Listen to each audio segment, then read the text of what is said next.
আজকে বিকাল 5 ঘটিকায় গাজীপুর চৌরাস্তা মহাসড়কে ডিপ্লোমা প্রকৌশলীদের অবরোধ। তাদের কাছ থেকে জানা যায় যে তারা মোট 7টি দাবি নিয়ে এই কর্মসূচি শুরু করেছে এবং দাবি আদায় না হওয়া পর্যন্ত তাদের এই আন্দোলন চলতে থাকবে। দশম গ্রেড হচ্ছে উপসহকারী প্রকৌশলী, এখানে শুধু ডিপ্লোমার আবেদন করতে পারে। এখন বিএসসি ইঞ্জিনিয়াররা তারা দাবি করছে যে তারাও দশম গ্রেড আবেদন করবে। এটা ডিপ্লোমারা তো চায় না, এই জন্য আসলে করা হয়েছে।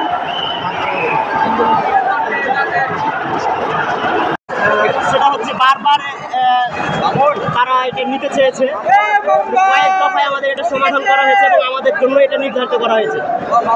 এখন তত্ত্বাবধায়ক সরকার এসেছে, তারা মনে করছে এটা যে দাবি আদায়ের সরকার, তারা তাদের অযৌক্তিক দাবি নিয়ে আসছে এখানে।